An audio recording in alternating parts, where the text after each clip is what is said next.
Hello everyone. तो आज हम पढ़ेंगे क्लास 11th का बुक, जिसका फर्स्ट पेज से हम स्टार्ट करेंगे। काफ़ी बच्चे क्या करते हैं कि चैप्टर वाइज पढ़ लेते हैं, चैप्टर वाइज यूट्यूब पे सर्च करते हैं और चैप्टर वाइज उस पर देता है और चैप्टर वाइज ही पढ़ लेते हैं, और ना अर्नेस्ट मेयर के बारे में, मतलब ना साइंटिस्ट के बारे में पढ़ते हैं, और ना ये फर्स्ट पेज तो कोई पढ़ता ही नहीं है। ठीक है, तो हम कुछ अलग करेंगे, फर्स्ट पेज भी पढ़ेंगे। और ये फर्स्ट पेज कैसे पढ़ेंगे हम, देखिए इसका एक एक पॉइंट, एक एक लाइन, एक एक वर्ड पढ़ेंगे ताकि आपको सब क्लियर हो। ठीक है, कुछ बच्चे क्या करते हैं, चैप्टर वाइज पढ़ते हैं, और जो बच्चे नीट के लिए पढ़ रहे हैं, मान लो बोर्ड्स के लिए पढ़ रहे हैं, अगर किसी ने ये फर्स्ट पेज से पूछ दिया तो फिर उसको कुछ नहीं आता है। ठीक है, क्योंकि वो पढ़ा ही नहीं है तो उसको आएगा कहाँ से। ठीक है, तो हम ऐसा नहीं करेंगे, हम फर्स्ट पेज से ही स्टार्ट करेंगे और सारे चैप्टर्स पढ़ेंगे। ठीक है, ये मैं आपको एक रीडिंग ही करा रही हूँ बेसिकली। ठीक है, क्योंकि अब समझाना होता तो अलग, मतलब वो अलग से लेक्चर लेना पड़ता है। लेकिन कुछ बच्चे क्या करते हैं, जो नीट के लिए तैयार करते हैं, प्रिपरेशन करते हैं नीट के लिए या फिर बोर्ड के लिए भी, तो उनको ऐसा लगता है कि रीडिंग कर ले तो एनसीईआरटी ऐसी है कि समझ नहीं आती है। क्योंकि एनसीईआरटी ऐसी मतलब होती है कि इसमें एक एक लाइन का बहुत सारे मतलब निकल जाते हैं। ठीक है, और जो बच्चे अच्छे से रीडिंग करते हैं ना एनसीईआरटी की, तो फिर वो कोई भी पेपर जो है, कोई भी एग्जाम जो है क्रैक कर सकते हैं। ठीक है, तो हम ऐसी रीडिंग करेंगे। ठीक है, थोड़े से टाइम लेंगे, लेकिन ज़्यादा टाइम नहीं लेंगे आपका, लेकिन ऐसी रीडिंग करेंगे कि फिर नेक्स्ट टाइम जब आप इसको देखो ना तो एक बार में आपको समझ आ जाए। ठीक है, तो चलो स्टार्ट करते हैं बच्चों।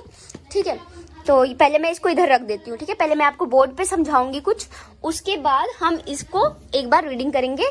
जब आप बोर्ड पे समझ लेंगे ना सब, तो ये रीडिंग करेंगे ना जब हम, तो फिर आपको एक एक पॉइंट, एक एक वर्ड क्लियर होगा। ठीक है, तो चलिए इसको साइड में रख रही हूँ मैं, पहले हम बोर्ड पे समझेंगे, उसके बाद आपको सब कुछ क्लियर होगा।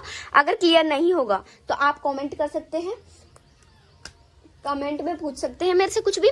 ठीक है, क्लियर ना हो तो कमेंट कर देना आप लोग। ठीक है, तो पहला हमारा टॉपिक है बायोलॉजी। ठीक है, तो बायोलॉजी का क्या मतलब है, काफी बच्चे ऐसा जानते होंगे बायोलॉजी का मतलब, ऐसा नहीं है कि कोई नहीं जानता होगा। ठीक है, तो पहले हम समझेंगे कि बायोलॉजी का मीन्स क्या है, मतलब क्या है। तो बायो मतलब लिविंग। ठीक है, बायो मतलब लिविंग और लॉजी मतलब स्टडी। ठीक है, ठीक है, तो मान लो ये एक बच्चा है। ठीक है, ये एक बच्चा है, ये क्या कर रहा है, ये क्या करना चाहता है, बायोलॉजी की स्टडी।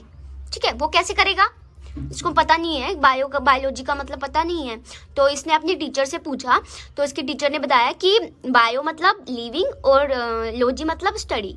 ठीक है, तो आपको लिविंग की स्टडी करनी है, यानी कि जीवों की पढ़ाई करनी है। ठीक है, तो ये फिर चला गया, इसने कहा ठीक है, मतलब लिविंग की स्टडी करनी है, जीवों की पढ़ाई करनी है। ठीक है, तो ये मैंने आपको ऐसे ही समझा दिया। ठीक है, ये क्या होता है ना कि जब हम पढ़ते हैं तो हमें पढ़ाई में इंटरेस्ट लेकर पढ़ना चाहिए ताकि हमारा मन लगा रहे। ठीक है, अब मैं आपको एक डेफिनेशन दूंगी बायोलॉजी। इट इज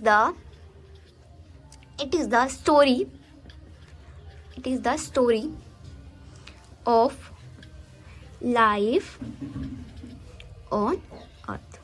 ठीक है, अब आप खुद ही बताइए कि लिविंग स्टडी है। ठीक है, हम किसी जीव की पढ़ाई कर रहे हैं तो उसकी कहानी का तो पता चलेगा ना, कि वो कैसे रहता है, क्या खाता है, कहाँ जाता है, कैसा है। ठीक है, तो वो सब तो हमें पता चलेगा ना।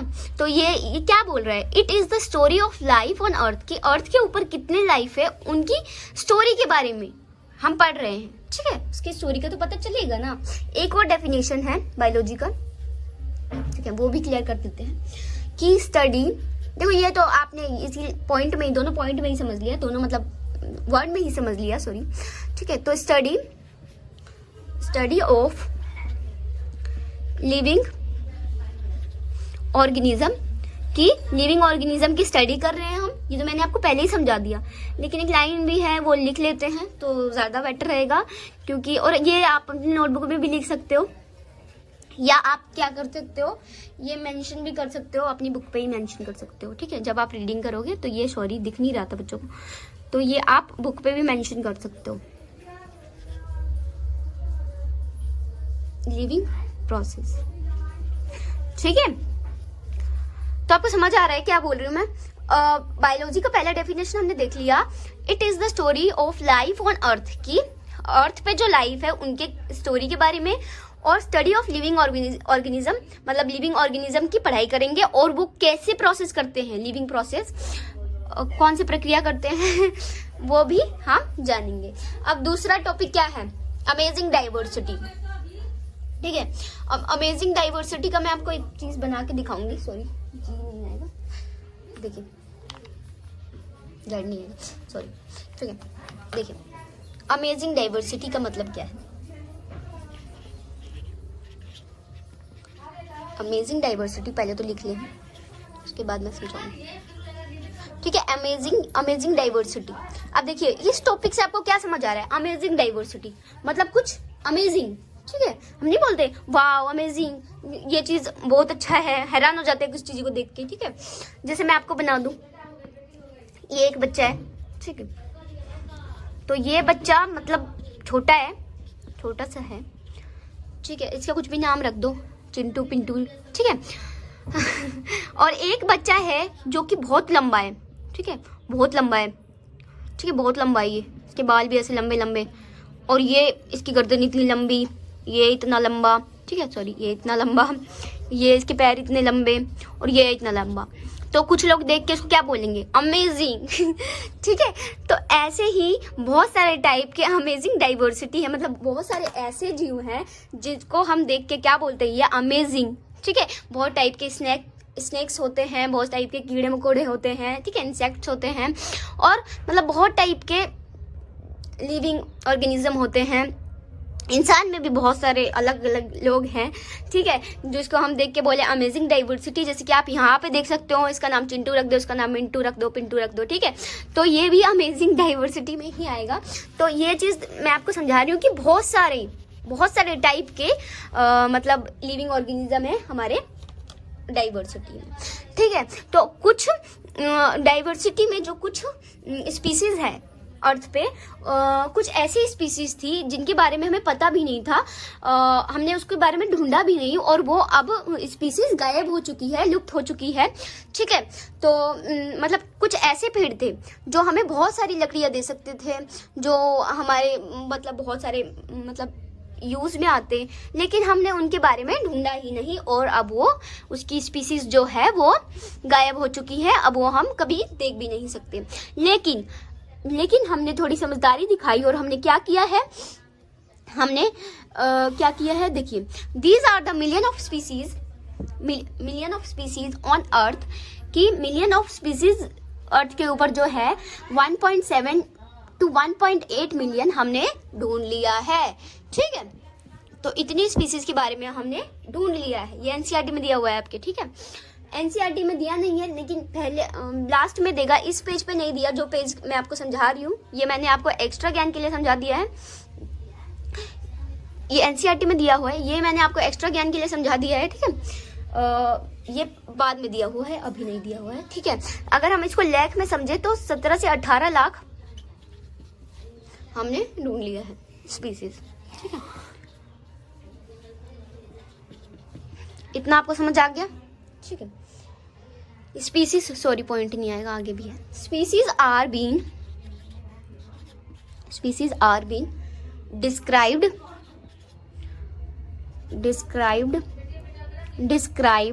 ठीक है, टिल डेट, मतलब अभी तक हमने इतने स्पीसीज को ढूंढ लिया है। कितने स्पीसीज को, 1.7 to 1.8 मिलियन, और लैक्स में समझे तो 17 से 18 लाख, ठीक है। दूसरा टॉपिक है, तीसरा टॉपिक है ईयरली मैन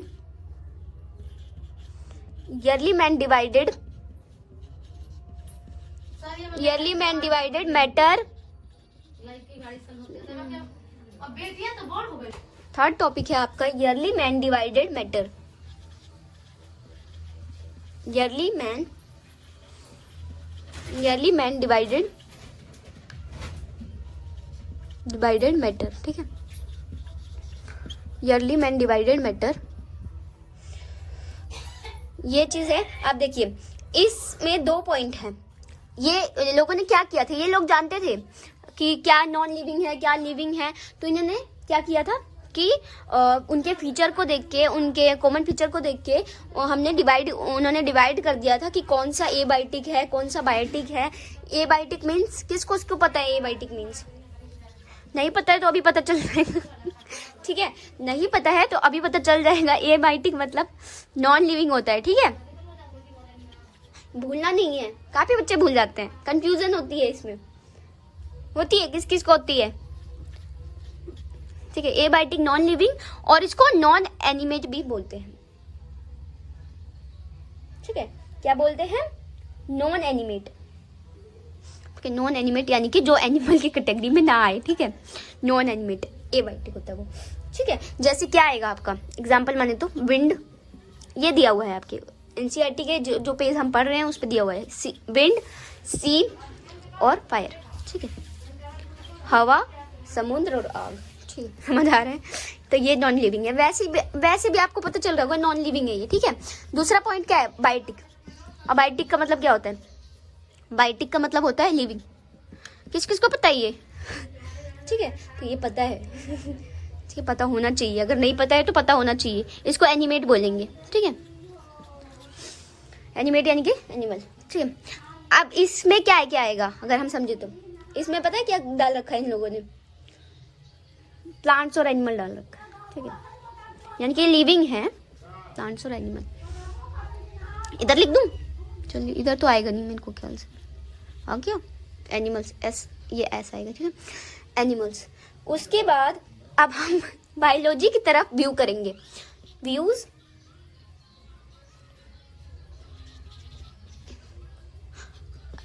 आपको रीडिंग करने से पहले कुछ ऐसे पॉइंट्स होते हैं, कुछ ऐसे वर्ड होते हैं, जैसे एनसीईआरटी में ऐसे वर्ड हैं, कुछ हैं जो कि आपको समझ नहीं आएंगे, जो अभी आने वाला है एक वर्ड, ठीक है, मैं आपको लिख के बताती हूँ, और अगर आपको समझ आ गया तो मतलब आप पढ़ते हो ठीक है, नहीं आया तो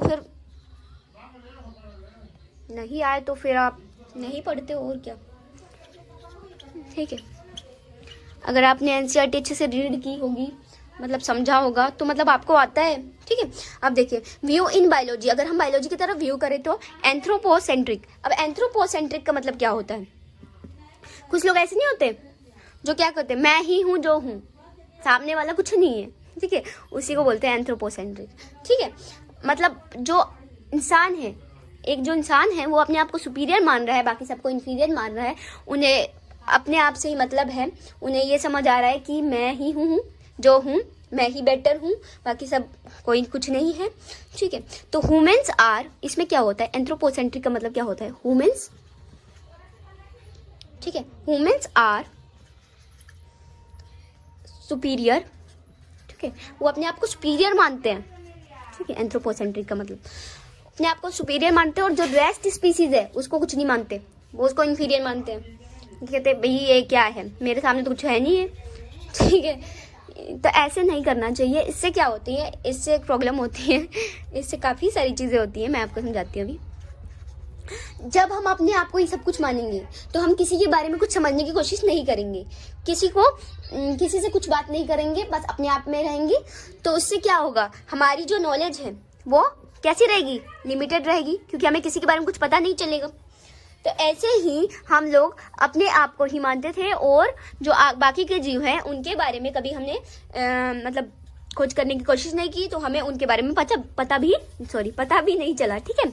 नॉलेज तो लीड्स टू लिमिटेड नॉलेज, तो हमारे पास लिमिटेड नॉलेज रहेगी अगर हमारा व्यवहार एंथ्रोपोसेंट्रिक रहेगा, ठीक है। ये आपको उसी पेज में दिया हुआ है, एंथ्रोपोसेंट्रिक मतलब जब ऐसा व्यवहार रहेगा हमारा, तो हमारी जो नॉलेज है वो लिमिटेड रहेगी। और इसी में देखो एक बायोसेंट्रिक दिया हुआ है, हालांकि उस पेज में बायोसेंट्रिक नहीं लिखा हुआ है, लेकिन मैं ये आपको एक्स्ट्रा नॉलेज दे रही हूँ, लेकिन इसमें लिखा हुआ है बायोलॉजिकल नॉलेज, लेकिन बायोसेंट्रिक नहीं लिखा हुआ है उस पेज में। मैं आपको जब वो पेज पढ़ाऊंगी तो बताऊंगी कि कहाँ नहीं लिखा हुआ है, ठीक है, मेंशन नहीं है उसमें। Biocentric all species biocentric all species are consider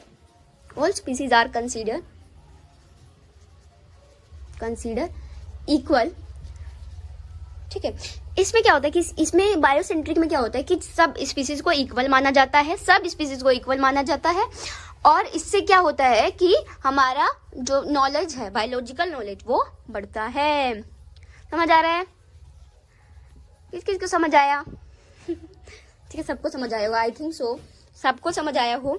नहीं आया होगा तो कमेंट कर दीजिएगा प्लीज, मैं और बेटर करने की कोशिश करूंगी। अगर किसी को समझ नहीं आया होगा तो ये नहीं कि फालतू का मैसेज कर दो कि कमेंट में कि नहीं मैम कुछ भी समझ नहीं आया, लेकिन मुझे तो लग रहा है कि सबको आया होगा। I hope. ठीक है, अब मैं आपको दूसरा टॉपिक पढ़ाती हूँ। ठीक है, तो नेक्स्ट टॉपिक है हमारा हॉरिजॉन्टल एंड वर्टिकल सिमिलैरिटी। ठीक है, उतना वहां तक हमने समझ लिया। अब ये नेक्स्ट टॉपिक मैंने लिख रखा है यहाँ पे, हॉरिजॉन्टल एंड वर्टिकल सिमिलैरिटी। ठीक है, इसमें क्या होगा कि एक ये बॉय है, ठीक है, ये एक बॉय है, ठीक है, और ये एक गर्ल है। इन दोनों ने शादी कर ली। ठीक है, इन दोनों ने शादी कर ली, फिर इन दोनों के बच्चे हुए। ठीक है, बच्चे हुए, एक बॉय बच्चा हो गया, एक गर्ल बच्ची हो गई, मतलब एक बॉय बेबी हो गया, एक गर्ल बेबी हो गई। ठीक है, हो गया, ये भी हो गई, चलो भाई तुम भी हो गई, चलो इधर रखो इसको, ये दोनों एक जैसे हुए हैं। ठीक है, अब देखो इनके बीच में जो सिमिलैरिटी होगी उसे हॉरिजॉन्टल बोलेंगे, और जो इनके बीच में होगी उसको क्या बोलेंगे? वर्टिकल बोलेंगे। समझ आ रहा है? अब इन दोनों का मतलब समझ आ गया आपको। एक चीज हो रही है यहाँ पे, सिमिलैरिटी, हॉरिजॉन्टल को क्या बोलेंगे? Similarity with in same generation के बीच में ही तो हो रहा है ये, है ना? उनके बीच में ही तो देख रहे हैं सिमिलैरिटी। और इसमें क्या होगा? वर्टिकल सिमिलैरिटी में क्या होगा? इसमें क्या कर रहे हैं हम? Similarity between two generation. समझ आया?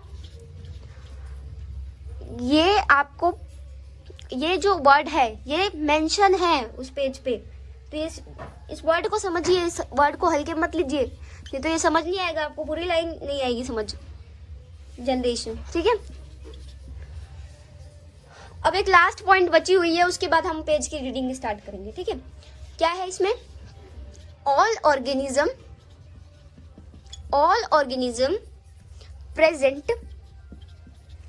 Present on earth are connected to each other by common genetic